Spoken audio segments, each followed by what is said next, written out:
Hello students, आज आपके लिए सेट का जो पेपर आया हुआ था उसका सॉल्यूशन दे रही हूँ। सबसे पहले क्वेश्चन है dimensional formula of gravitational intensity is. आपको पता है ग्रेविटेशनल इंटेंसिटी का फार्मूला क्या होता है, ग्रेविटेशन फोर्स अपॉन में मास।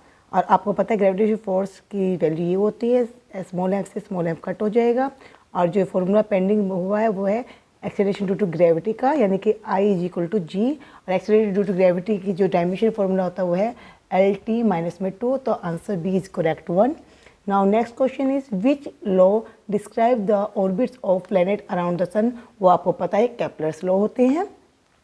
Third one is if a certain amount of heat is withdrawn from a body its temperature. बेटा जब भी हम हीट निकालते हैं तो टेम्परेचर हमेशा डिक्रीज होता है, तो option C is right one. What is the unit of stress. Stress क्या होता है बेटा, फोर्स पर यूनिट एरिया ही होता है, यानी कि फिर इसकी जो यूनिट होगी फोर्स की न्यूटन होती है और एरिया की मीटर स्क्वायर होती है, तो आंसर हो जाए न्यूटन पर metre square. Next is modulus of rigidity of a ideal liquid is. Answer होगा ऑप्शन सी 0, क्योंकि बेटा आइडियल गैस में ना तो कोई फ्रिक्शन फोर्स होता है ना ही स्ट्रेस होता है। और मॉडुलस ऑफ रिजिडिटी क्या होता है, स्ट्रेस अपॉन में स्ट्रेन। जब स्ट्रेस की वैल्यू 0 है तो डेफिनेटली मॉडुलस ऑफ रिजिडिटी की वैल्यू क्या हो जाएगी, 0।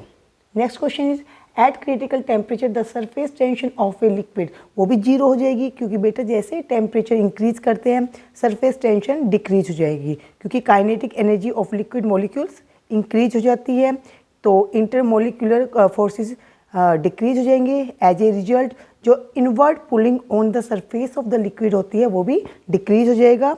तो क्रिटिकल टेम्परेचर बहुत ज़्यादा होता है तो सरफेस टेंशन टेंड्स टू 0 हो जाएगी, तो आंसर हो जाएगा option A, that is 0। Next question is a missile is launch with a velocity less than the escape velocity, the sum of its kinetic energy और पोटेंशियल एनर्जी इज। बेटा negative, option B, ये आपने derivation में भी देख रखा है। Next question assertion और रीजन वाले हैं।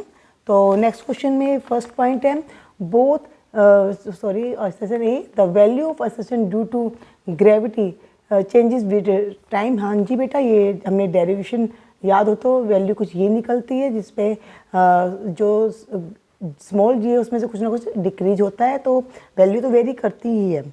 तो next question reason is the value of acceleration due to gravity is 0 at the centre of earth. ये भी बात सही है बेटा, बट ये सही एक्सप्लेनेशन नहीं है, तो आंसर क्या हो जाएगा इसका, ऑप्शन ऑप्शन बी, क्योंकि ए और आर दोनों ट्रू हैं लेकिन R is not the correct explanation of A, तो आंसर ऑप्शन बी हो जाएगा। Next is zeroth law of thermodynamics gives the concept of energy. No बेटा, ये फर्स्ट लॉ ऑफ थर्मोडायनेमिक्स होता है। Reason internal energy is dependent on temperature.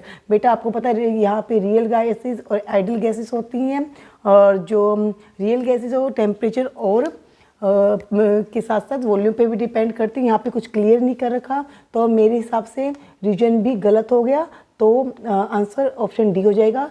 Both A and R false. Okay, thank you.